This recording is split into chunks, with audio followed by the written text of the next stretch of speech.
There comes a moment when God shifts something in your life so profoundly that no force in hell, no voice of doubt, and no opposition can stop it. A moment when the very thing you thought was impossible suddenly becomes your reality. A moment when the doors that once seemed locked, sealed, and out of reach swing open, not by your own strength, not by human approval, but by the power of God alone. Some of you have been knocking on doors that refuse to open. You've been praying, waiting, wondering if God has forgotten about you. You've faced rejection, disappointment, and delay. You've watched others walk into their seasons of breakthrough while you're still standing in the hallway trying to figure out when it will be your turn. But I came to tell you today, your waiting has not been in vain. Your struggle has not been for nothing, because when God opens a door, no man can shut it. No enemy can block it. No past mistake can disqualify you from what he has already declared over your life. So get ready, because the door is opening. And when it does, you won't have to force it, beg for it, or fight to keep it open. It's yours.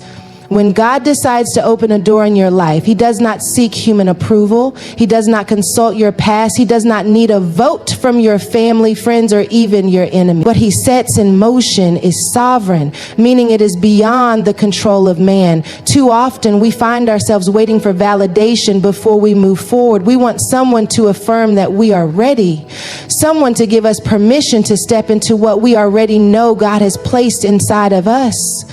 But here's the truth.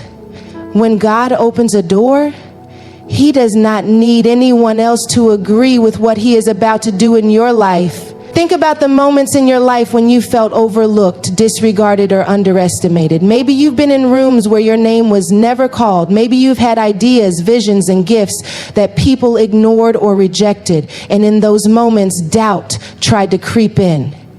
The enemy wanted you to believe that your worth was tied to their recognition. But God does not operate on human timelines or human opinions. The same God who spoke the universe into existence does not need a board meeting to decide if you are worthy of a breakthrough. If we are honest, many of us have been waiting on people to open doors for us. We have been waiting on a boss to promote us, a friend to recommend us, or a leader to affirm us. But what happens when the people you are waiting on don't see you the way God sees you? What happens when the person you thought would support you is the one who dismisses you? What happens when the very place you expected to be elevated and becomes the place of your greatest rejection? That is when you must recognize that God's plan does not require human permission. His favor is not something people can block. His will is not something that people can cancel.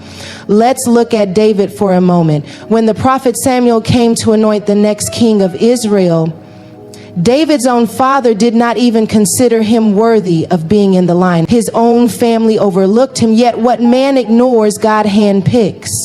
David was tending sheep while his brother stood in front of Samuel, yet the anointing had his name on it. Samuel did not move forward with any of David's brothers because the oil would not flow for them. The anointing was reserved for the one whom God had chosen, not the one whom people expected.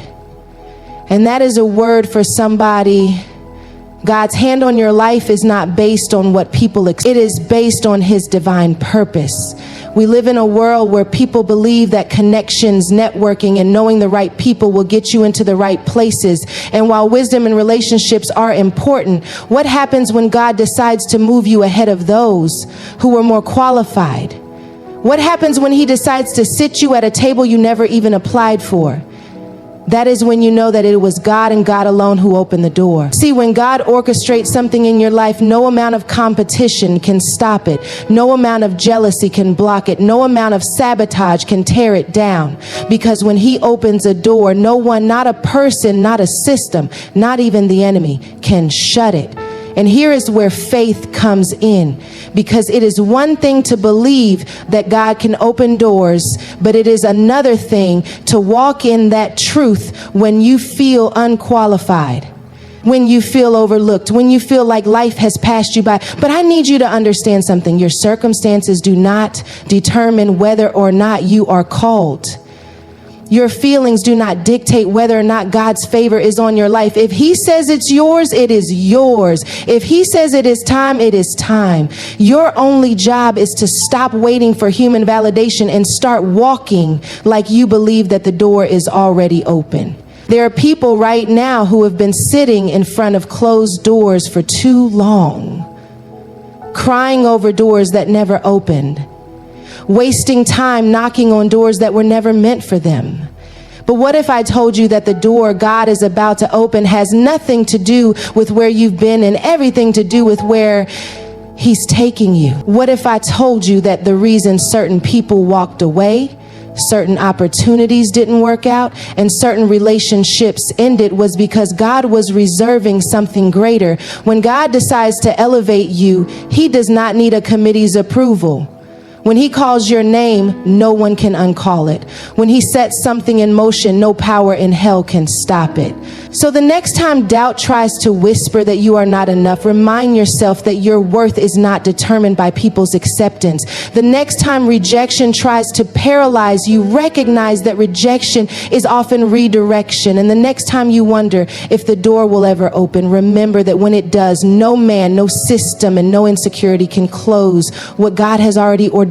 Before God opens a door, there is always a season of preparation. This is the part most people don't like to talk about because preparation doesn't always feel good.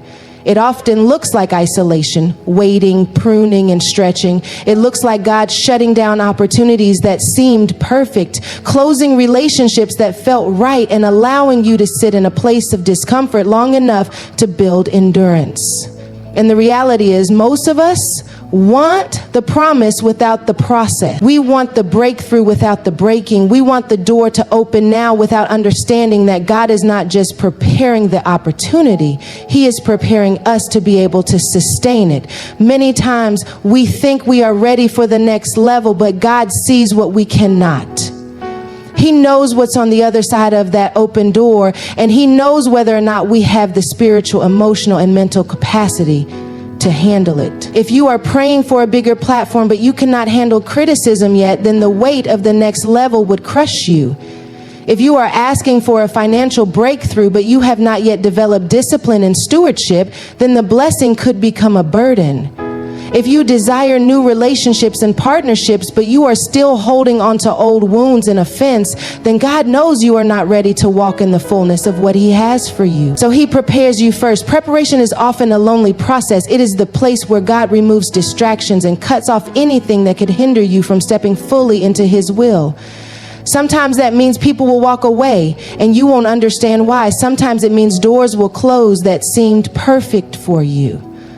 And it's easy in those moments to feel forgotten, to wonder if you missed your opportunity, to think that maybe God has overlooked you. But what if I told you that closed doors are just as much a blessing as open ones? What if I told you that the reason God allowed certain things to end was because he was making room for what was next? Think about Joseph in the Bible. God gave him a dream of leadership, but before he could step into it, he had to go through a season of preparation. He was betrayed, sold into slavery, falsely accused, and imprisoned, all before he ever walked in his destiny. And at any point, he could have thought that God had forgotten about him. He could have given up in the process. But every hardship, every setback, and every painful experience was preparing him for the moment when the door would open. Because by the time Joseph was elevated, he was not just gifted, he was wise. He was not just anointed, he was mature. He had been tested, refined, and strengthened so that when the opportunity came, he could handle it with integrity. This is where many people get stuck. They see the delay as denial instead of understanding that delay is often God's way of developing them. They resist the process, trying to force doors open before their time, only to find that they were not ready for what was on the other side.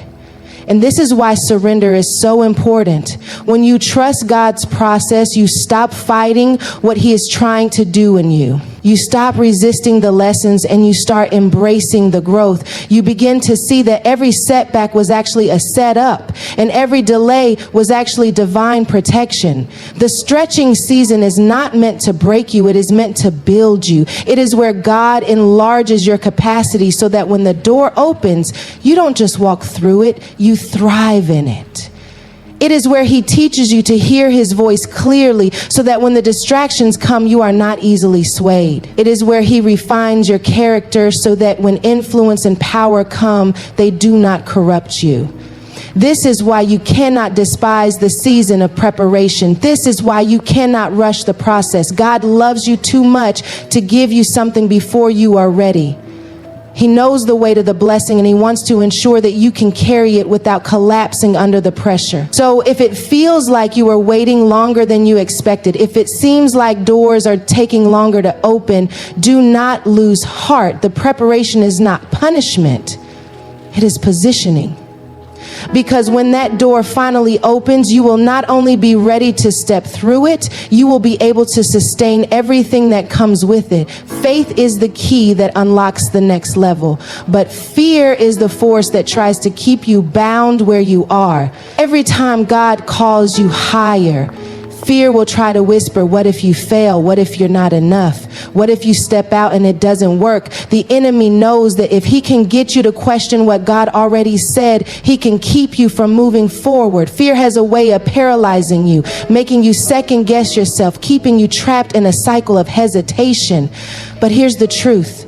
God has already made a way. The door is already opening, but it is your faith that determines whether or not you will walk through it. Fear will try to convince you that you need all the answers before you move, but faith requires you to step even when things don't make sense.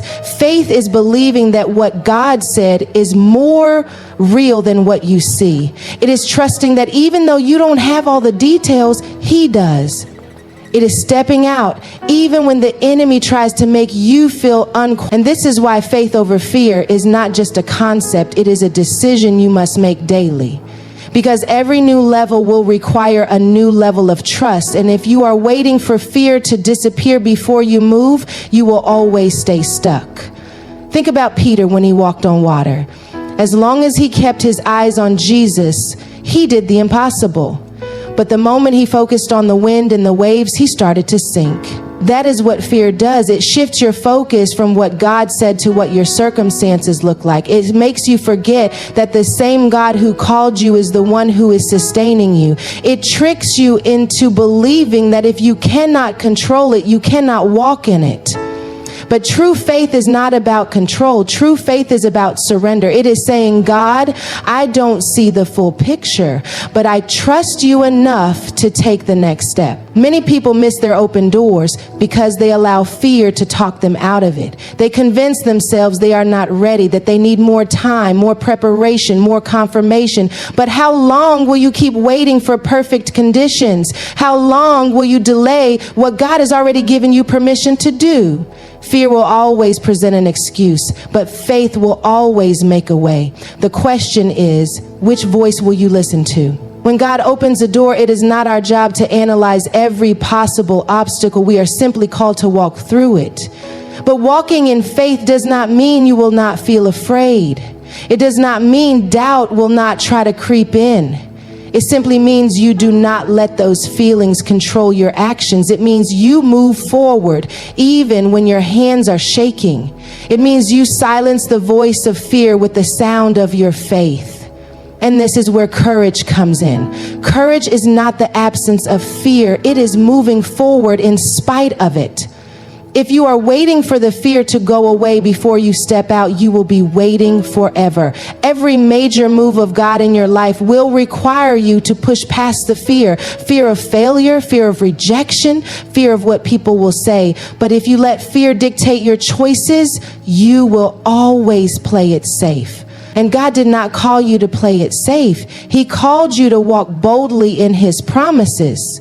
He called you to step out even when you do not feel qualified, because the truth is, if he opened the door, that means he already equipped you for what is on the other side. Some of the greatest breakthroughs are waiting on the other side of fear. But too many people let fear keep them from experiencing the fullness of what God has for them. They allow past failures to convince them they cannot succeed. They allow the opinions of others to hold them back from pursuing what they know God placed in their hearts. But faith says, even if I don't have all the answers, I trust that God does. Even if I don't feel ready, I trust that He has already prepared me. Even if I feel afraid, I refuse to let fear stop me from stepping into what He has called me to do. The difference between those who walk in their purpose and those who stay stuck is not that one never feels fear. It is that one chooses faith in spite of it. The next level requires you to trust God in ways you never have before. It requires you to believe that He would not have opened the door if He was not going to sustain you through it. Fear may try to speak, but it does not have the final say. Faith does. And when faith speaks, mountains move, doors open, and destiny unfolds. When God opens a door, no one can close it. No enemy, no past mistake, no insecurity, no generational curse, and no human opposition can override what God has already ordained. Too often we give people too much power over what only God controls. We believe that if they don't approve of us, we won't succeed. If they don't validate us, we aren't worthy. If they walk away, we won't make it. But when God opens a door, it does not require the permission of people. It does not require the approval of a system. It does not bow to the opinions of those who think you don't deserve it. Some of you have been looking at closed doors for so long that you don't even recognize when God opens a new one. You've been rehearsing rejection, disappointment, and past failures, so when opportunity comes, you hesitate. You wonder if it's for you, if you are ready, if this time will be different. But what you need to understand is that when God opens a door, it is not up for debate. It is not a suggestion. It is not a maybe. It is a divine appointment, a supernatural shift that no force in hell can stop. The enemy will try to make you think that you are still bound by the limitations of your past. But the moment God declares something over your life, it is established. No matter who counted you out, no matter who thought you weren't good enough, no matter how many times you failed before, when God opens the door, it remains open. The only thing the enemy can do is try to make you doubt it. Because if he can convince you that you are not worthy of the opportunity, you will sabotage yourself before you ever step into it. Look at the life of Esther. She was an orphan, a young girl who had no royal background, no political influence, and no reason to be chosen as queen. But when God opens a door, it does not matter where you came from. It only matters where He is taking you. Esther walked through a door that no man could shut, not even the king himself. And when she was positioned in the palace, it was not just for her benefit, but for the salvation of an entire people. That is what happens when God opens a door. Your blessing is not just for you. It is for those connected to you. It is for the generations coming after you.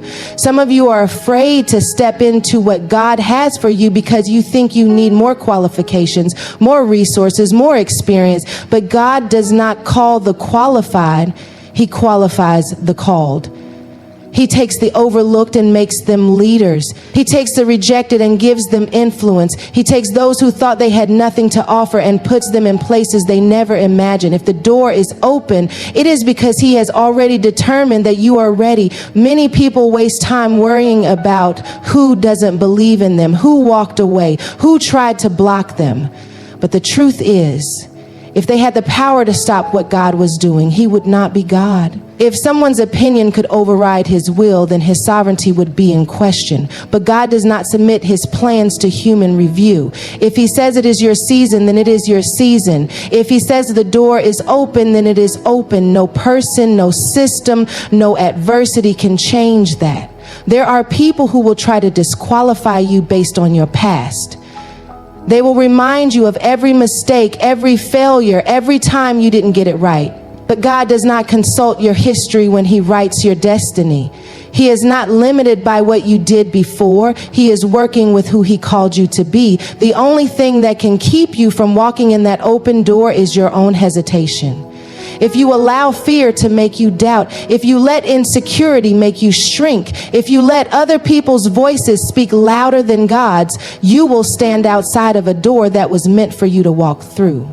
Think about Paul. He was once Saul, a persecutor of Christians, someone who had a past filled with mistakes and misdirection. But when God opened the door for him to walk in his purpose, nothing could close it.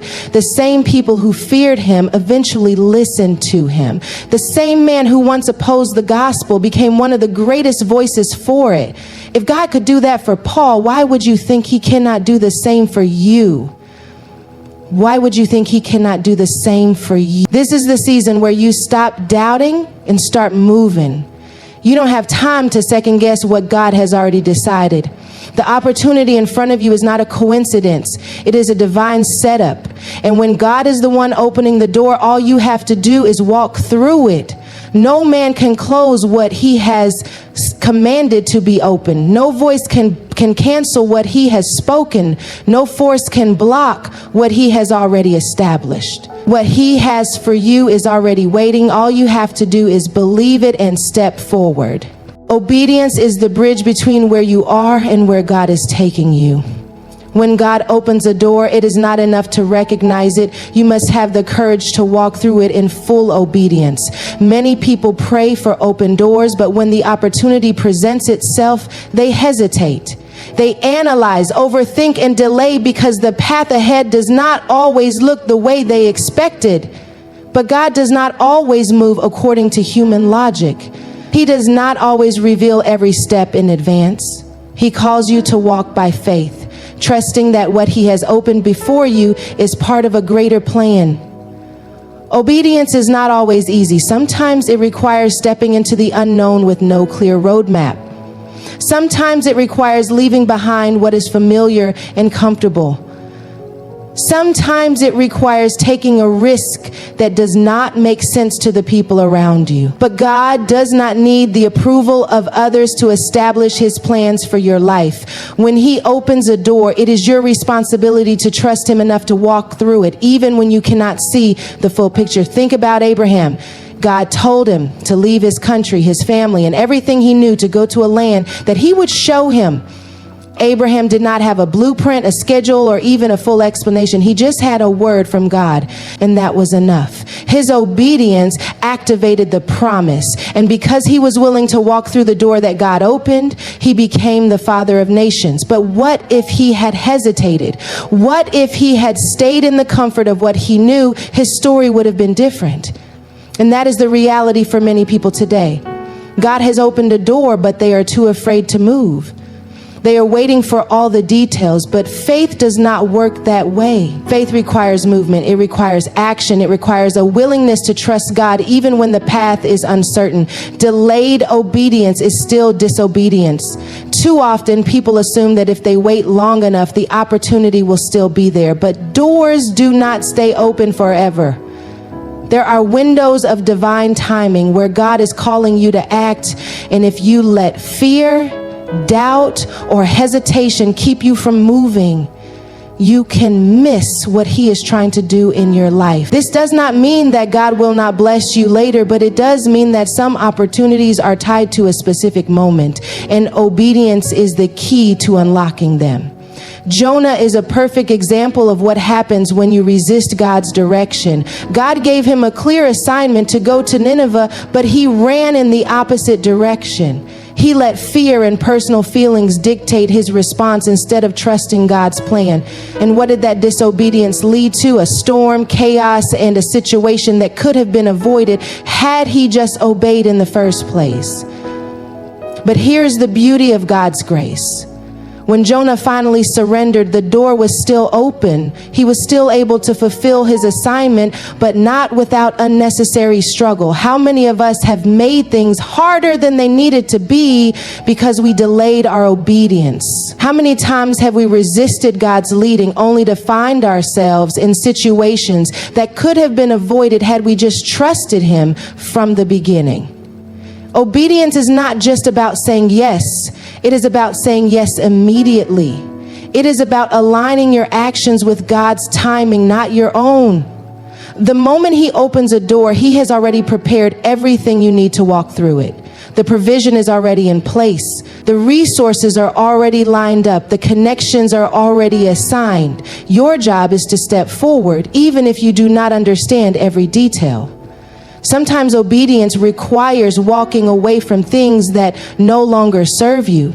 It requires letting go of relationships that are holding you back, habits that are keeping you stagnant, and mindsets that are limiting your growth. When God opens a new door, you cannot bring old baggage through it. Some doors require you to walk differently, think differently, and live differently. If you are still holding on to the past, you may not have the capacity to fully step into what God is calling you to. That is why obedience often comes with sacrifice. It is not always about what feels good. It is about what is right. Jesus himself walked in complete obedience, even when it was difficult, even when it required sacrifice, even when he had to surrender his own desires, he remained committed to God's plan. And because of that obedience, salvation was made available to all of us. What if Jesus had hesitated? What if he had decided that the cost was too great? The purpose on his life was tied to his obedience, just as your purpose is tied to yours. God is calling you to a new level, but your next step depends on your willingness to obey. You do not have to have all the answers. You do not have to know exactly how everything will unfold. You just have to trust that if he opened the door, he will sustain you through it. Your obedience is what activates the promise, and the moment you choose to walk through the door, you will see that everything you need has already been provided. When God opens a door, it requires endurance to walk through it and sustain what is on the other side. Many people pray for opportunities, breakthroughs, and elevation, but they do not always consider the weight of what they are asking for. They want the blessing, but they do not prepare for the responsibility that comes with it. The reality is, every new level brings new challenges. Every open door requires strength, consistency, and perseverance. It is not just about stepping into something new. It is about having the endurance to stay there, to grow there, and to overcome the obstacles that come with it. Endurance is built in the waiting season. Before God opens a door, he often allows a process that strengthens your character, deepens your faith, and expands your capacity. This is why some doors take longer to open than expected, because God is ensuring that you have the endurance to handle what is on the other side. If he gives it to you too soon, you may not be able to sustain it. If he elevates you before you have the discipline to handle it, you could lose what he intended to bless you with. Look at David. He was anointed as king while he was still a shepherd, but there was a long journey between the anointing and the throne. He had to endure years of being overlooked, betrayed, and even hunted by Saul. He could have given up. He could have questioned God's timing. But in those years of waiting, God was developing him. He was building endurance in the field so that when he stepped into the palace, he would be ready. Many people want the palace without the process. But the process is what prepares you. Endurance is not just about surviving difficult seasons. It is about remaining faithful in them. It is about continuing to pray when you don't see the answer yet. It is about continuing to believe when everything around you says it's not working. It is about pushing forward even when you feel tired, discouraged, or overlooked. Because when God opens a door, it does not mean the journey will be easy. It means he has given you access to something that will require your persistence. One of the greatest tricks of the enemy is to make you weary before you reach what God has promised. He knows he cannot close the door that God has opened, so instead he tries to convince you that you do not have the strength to walk through it. He sends distractions, discouragement, and doubt to make you feel like giving up. But this is why you must recognize that endurance is a spiritual weapon. It is the ability to keep pressing forward even when you do not feel like it. Think about Nehemiah. He was called to rebuild the walls of Jerusalem. And even though he had permission from the king and the favor of God, the opposition was relentless. People mocked him, threatened him, and tried to discourage him. If he had focused on the resistance, he would have quit. But he understood that when God opens a door, it does not mean there will be no opposition. It just means the opposition cannot stop what God has ordained. Because Nehemiah had endurance, he completed the assignment despite every attack. Some people step into their open doors, but they do not stay there because they lack endurance. They start strong, but when challenges come, they retreat. They step into a blessing, but when it requires consistency and faithfulness, they hesitate. But endurance means you do not just step through the door, you stay planted and grow where God has placed you. It means you recognize that even in difficulty, there is purpose. Jesus himself demonstrated endurance. He knew his assignment. He knew he was sent to redeem the world, but the journey was filled with pain, rejection, and suffering. If he had given up, if he had allowed weariness to stop him, the world would not have experienced salvation. But he endured the cross, knowing that the joy set before him was greater than the pain of the moment. This is why endurance matters. It allows you to see beyond the temporary struggle and focus on the eternal reward. God is not just calling you to walk through the open door. He is calling you to have the strength to remain there, to flourish there, and to fulfill your purpose there. Endurance is what separates those who step into a promise from those who walk in the fullness of it. It is not about how fast you get there. It is about having the resilience to stay and thrive. What God has opened for you is already established, but it is your endurance that will determine whether you fully receive everything he has for you.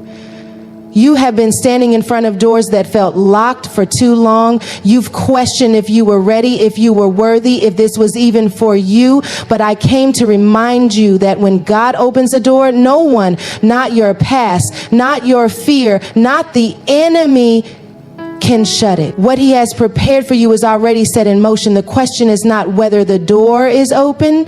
The question is, will you walk through it? This is not the time to shrink back. This is not the time to doubt. This is not the time to let fear keep you standing still. When God moves, you must move. When he calls, you must answer. Because the opportunity in front of you is not just about you. It's about purpose, about destiny, about breaking generational cycles, about walking into everything God has ordained for your life. So step forward with faith. Step forward with boldness. Step forward knowing that if God opened the door, he has already prepared everything you need to walk through it. No one can close what he has established. No one can take what he has promised. The door is open. Now walk through it.